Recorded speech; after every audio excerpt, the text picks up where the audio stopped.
Welcome back to the channel. I put up another video earlier about taking the lathe apart and doing some work on changing the belt out. And so what I'm going to do today is I'm going to do some videoing on actually changing the bearings out in the headstock. This is a little bit of a, not a risk, but a little bit of a trial and error. There is really no definitive guide or source as to what bearings you need. So they are Timken, but the information is sketchy, and it's really off of forums and what people are putting in from their particular findings when they disassemble an Atlas 618.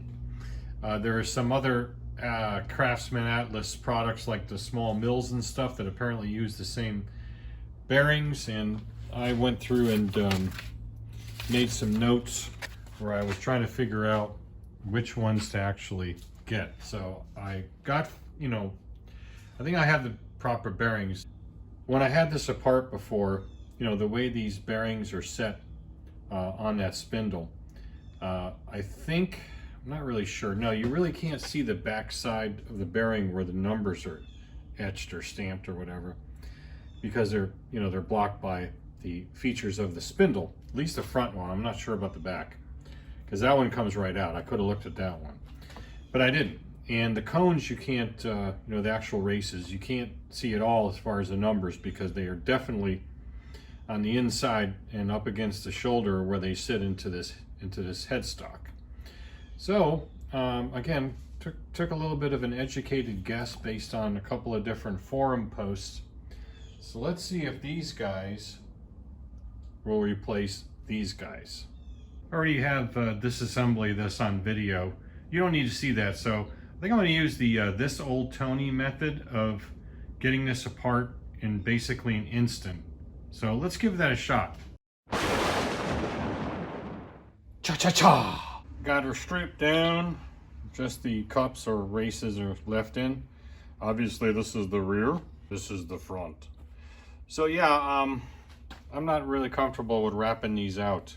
So I kind of made a little tool to try to pull them out from the inside out, of course, on both sides. I think it'll work mostly on this side. I'd hate to have to take all this apart to get it to work over here, but it still might. I'll show you what I mean. I found me a washer that fits directly in to the clearance of the bore that this race is, I assume, pressed into. It may be interference fit, I don't know. Never took them out before, so I don't know how difficult they are to get out. And then what we'll do is we'll take just a regular, driver tool, gizmo, dealio, this guy, and we'll put it on the outside, and then we're going to go ahead and try to pull it that way with a bolt, and we'll see what happens. A bolt and a nut, of course. Nut! He said nut. And we'll give her a shot, y'all. Let's get it set up. If I had a lathe available, I would turn something better. But there's no way to know what the size is beforehand, so I don't have a ton of thread engagement on this, but we're going to see what happens when we go. It's going to obviously do some flexing, but I think it's moving already, to be honest with you. Let me get out of the way. Oh yeah, I feel that moving. Look at that, it's pulling her right out.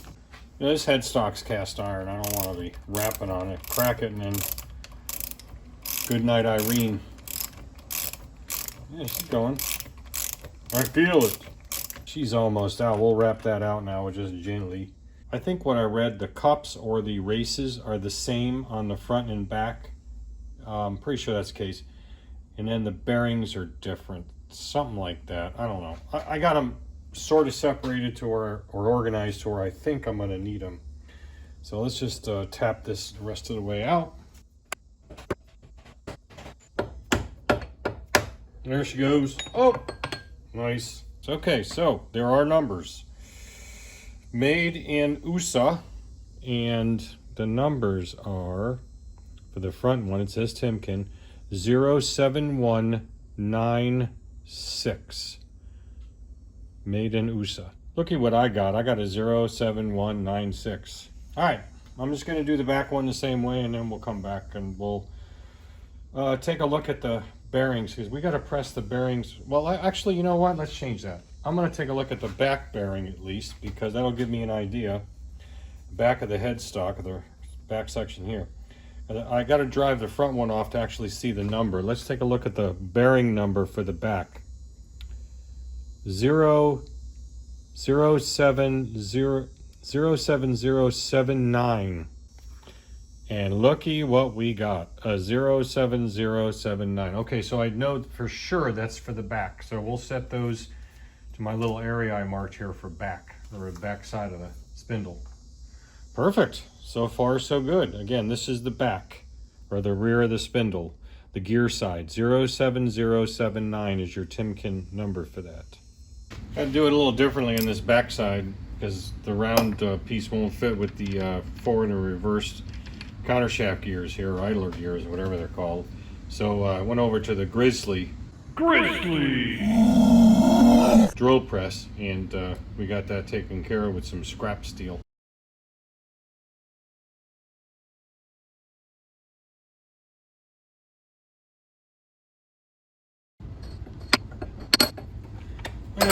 Poop. Alright, I hate taking that off, but I guess I'm gonna have to. It ain't much to it. Well, actually, there's more to it than that. You take off that Allen bolt, the Allen cap bolt that actually holds the gear on, and then there's actually a big bolt, stud bolt underneath here. Stud! And 7/8 diameter, and just, you don't even need to take it out, I don't think. We're just gonna back it off.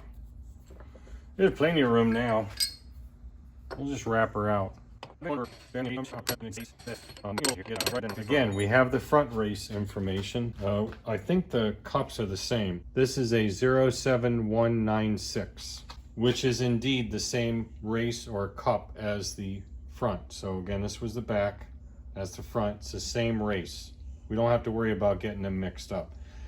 This one's marked so much nicer too, 07196. This is my other 07196. I did order 2 of these because that's what I was led to believe on my research, that they were both the same races, and indeed they are. So I have one set aside for the rear, and I'll set this, I'm sorry, for the front. I'll set this aside for the rear, but it doesn't matter, they're the same race. So we've got the bearing from the rear and both races identified. Now we need to press this off, and I bet you it's not going to be fun. So I'm going to go set something up in the press, and the hydraulic press, and we'll see what we can do to get this out. It shouldn't be too difficult. I should have something I can use. All right, I'm going to show you something here. Call it a pro tip, whatever you want. When you take apart motorcycle, if you do any of that work, steering heads in particular, save the races you drive out. These can make great special tools. And in this case, since I have to figure out how I'm going to do it this way and hold, there's not much of that bearing right there. The edge of that bearing is very, very limited above the shank there of the shaft, the stop, I should say, this particular feature that's machined in, the shoulder. So how do I go ahead and hold that? Well, look at this. This is a metric. This is probably from the old Bandit 1200, actually. It looks like one of the old Bandit races. It takes the captured ball type instead of a tapered roller bearing like this is actually. And look at that, that fits perfect because it's metrique and this is imperial, so it's just a slight amount bigger. And like I said, don't throw these things away. Hang on to them and they'll save your bacon sometime. All right, I got her all set up and put some 3-in-1 oil. I like this for little tasks like this. It's thin, it's slickery. I don't know how tight this is on there, so we're going to go ahead and find that out together and see what it does. Oh, there it goes.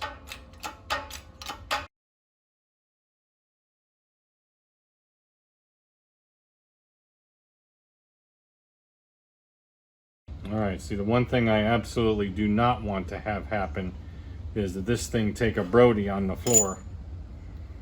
So I'm going to catch it, which I already did. Oh, God, getting old. Okay, this is, again, the front bearing. Goes on the chuck side, and it's 07100. 07100. I'll write all this down here, and we'll go ahead and, this information is difficult to find, and this is only for this particular lathe. My understanding is that there's a bunch of different versions of this, like there normally would be, even the between the Mark 1s and Mark 2s, even during the build periods. The original lathes had, bronze sintered bearings, and then they eventually went to these tapered rollers at Timken's. This is my lathe, tag on the back side of it shows you the serial number and model 618, but it doesn't give any build date or anything like that. I emailed Clausing actually. I guess they took it over from, well, it's a Clausing Atlas or Craftsman Atlas, same thing. They're built by Clausing, I guess. And they're still in business, of course. And I asked them what the bearings were for this, and they said, "Oh, we'll get back to you." That was weeks ago. And they never got back to me. Yeah, thanks a lot. So like I said, I found this on a forum. Let's go write it down right now in order, and then we'll take a screenshot of that, and then we'll get back to reassembly.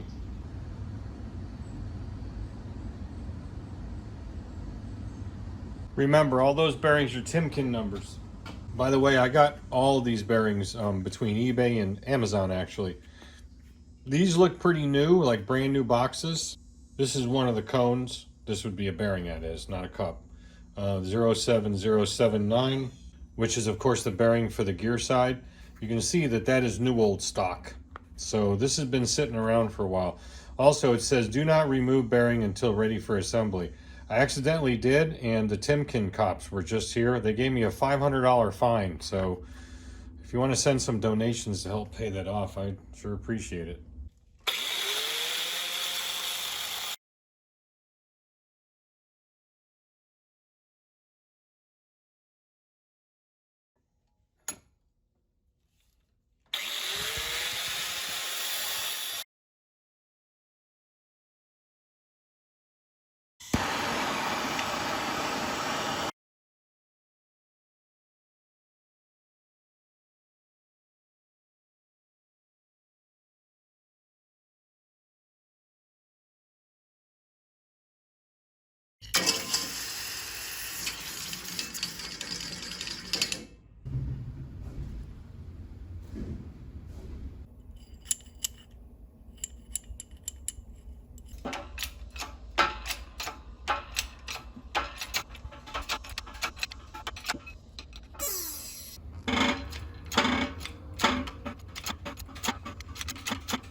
I had to do some building to be able to press this one on. It was a little bit of a challenge. I just did not have a pipe or a piece that would go over this entire length and be fairly close to this 1-inch diameter, and then press exclusively up against the inner part of this roller, this tapered bearing.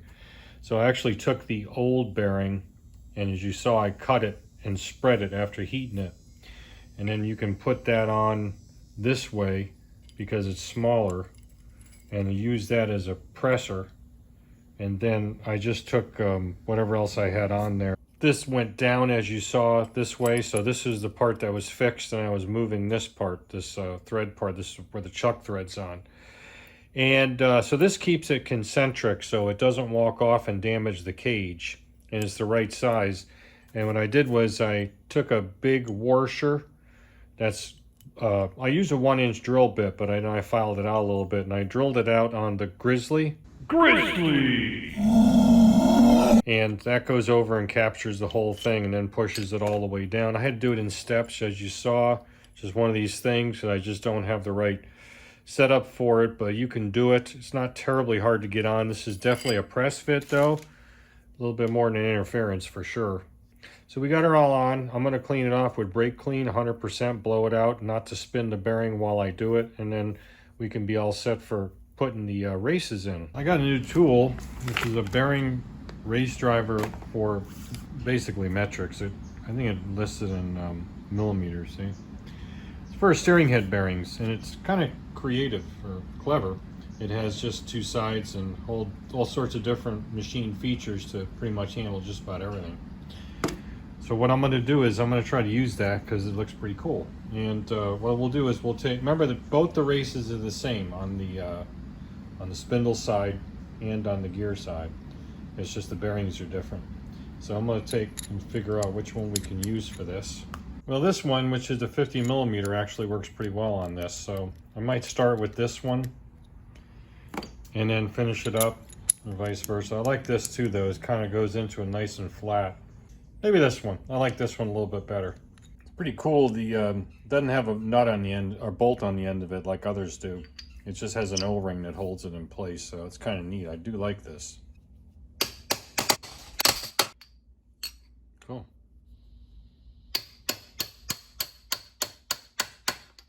Yeah, I didn't like that either.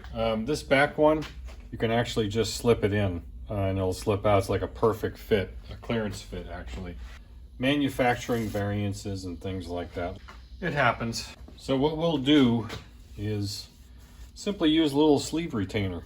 I've done it on steering head bearing races before, no problem. I mean, it's one of these things, just the way it is. And remember, both of these takes the same race on both of the sides, I should say. So what we'll do is we'll put a dab of sleeve retainer in on this side.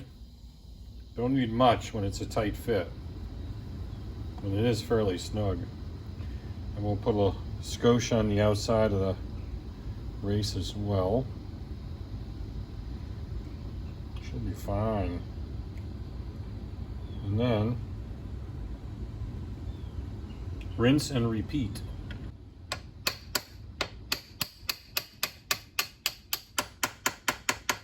And trust me, that sleeve retainer will not let them spin. The only caveat is you got to let them dry.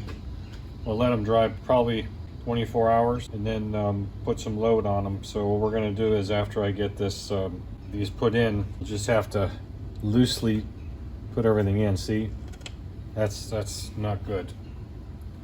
It's the way it is, though. I mean, it's not terrible, but you know, it's the way it is. Some of these, you know, manufacturing variances, as I said before, just that way. But that'll work. So what I'm going to do is off camera, I'll get the spindle reassembled and all the doodads in there. You probably noticed earlier in the video I did not have the back gear reinstalled. It's still sitting there.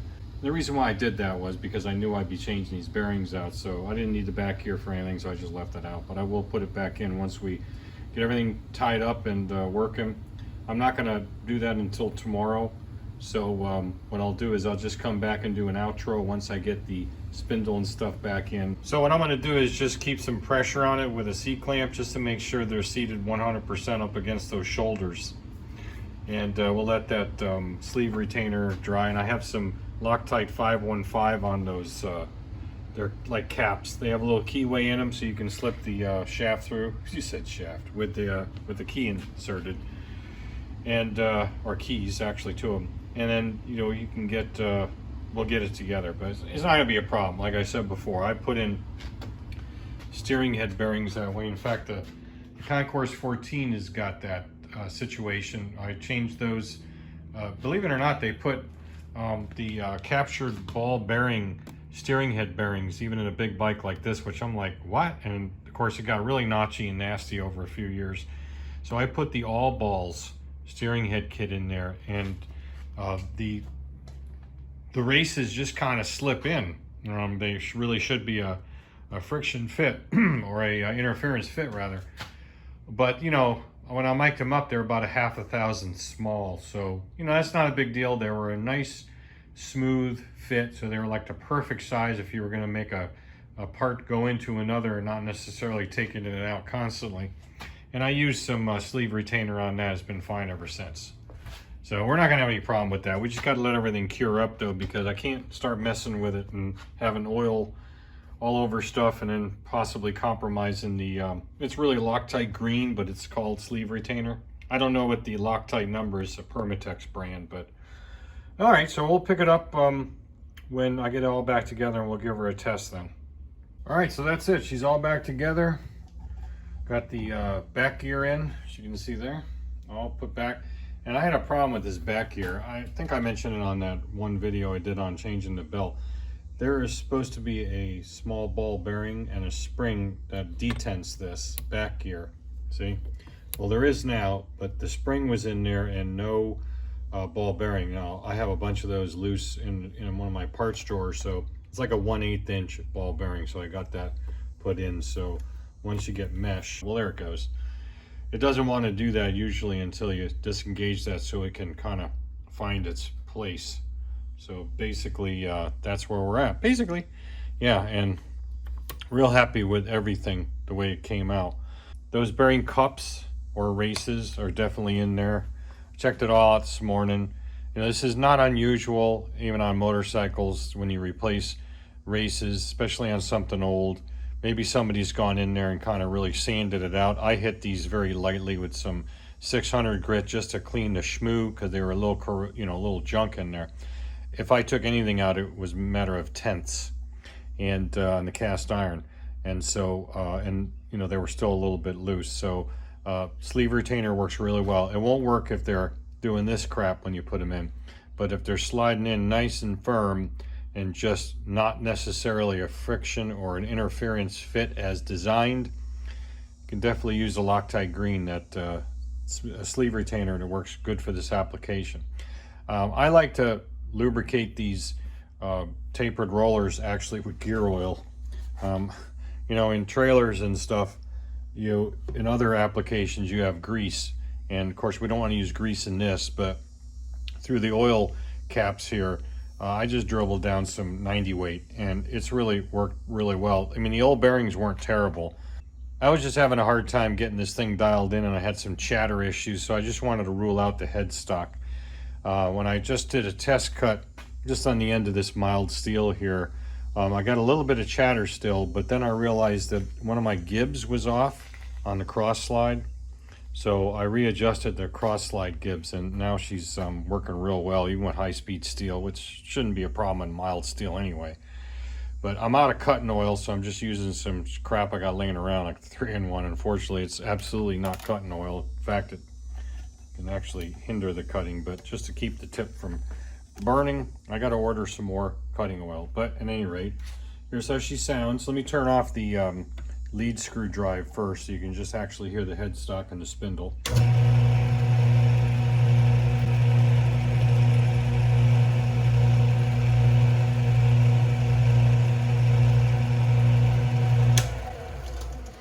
So she's nice and smooth. I did put an indicator on a, it's actually an old motorcycle engine wrist pin, so it's a fairly, pretty good ground cylindrical object for this purpose, and I get this thing dialed in as close as I could. I got it dialed in within 1,000, but then I took the chuck off and put it back on, and it was off about 2.5. So the repeatability on these lathes, because I think this is an older one, but it's an import chuck, because these cap bolts back here, I took this all apart off the backing plate to clean it, and they're metric, they're M6, so I'm pretty sure this is an import.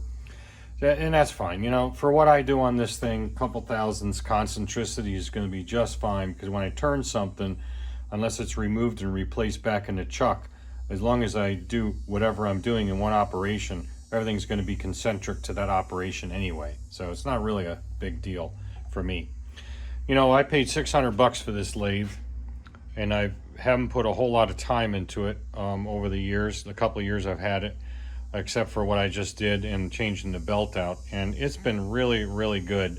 These things are really not designed terribly well to cut steel. I've cut hardened steel on it with carbide, like brazed carbide cutters, interrupted cuts, things like that. It works. You just have to dial in every possible bit of slop as far as on the gibs, whether it's on the cross slide or on the carriage, and make sure you have really good spindle bearings, and it'll do it. It won't do it necessarily like a Monarch lathe, or any of the more commonly known lathes out there that are of higher quality.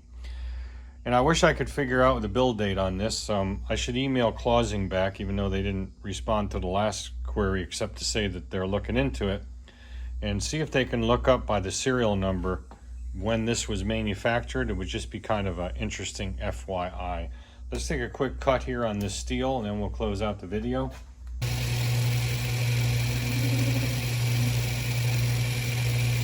I'm doing this odd hand here, and the camera's in the way, but same difference.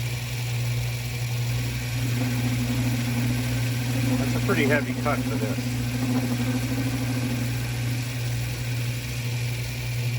Yeah, I'm almost right down there now, so yeah, I mean, that's a pretty heavy cut unsupported for a little lathe like this on steel. Now we'll take a lighter cut.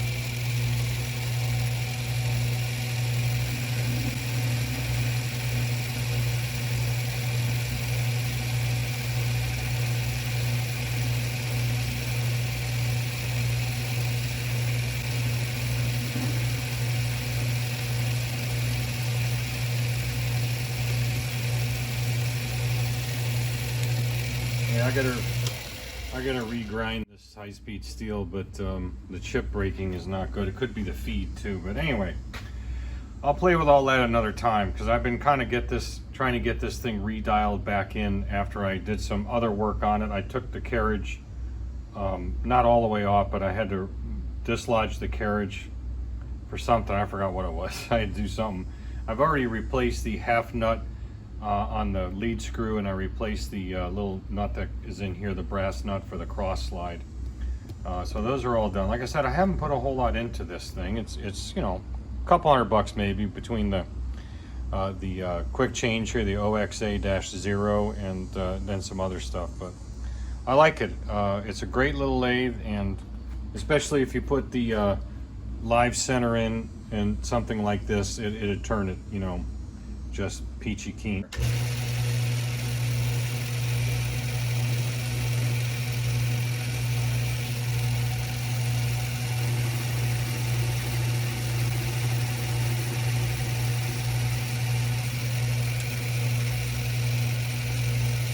A big cut here for this.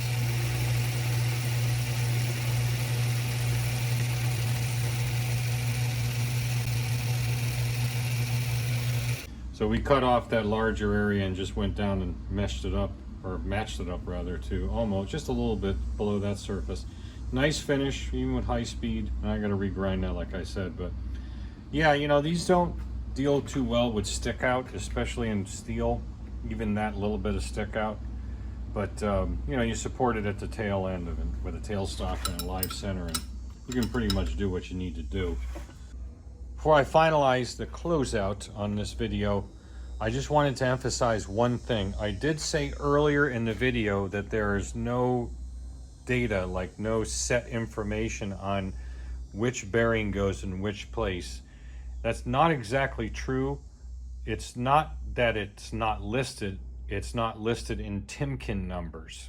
You can go and get the original owner's manual, which has an exploded view of pretty much everything: the headstock, the tailstock, you know, the carriage, whole bit, cross slide, but it shows the Clausing Atlas part numbers like MT8 or something like that. The trouble is there's no reference that tells you what those are in a Timken number, and again, that original lathe information doesn't include it.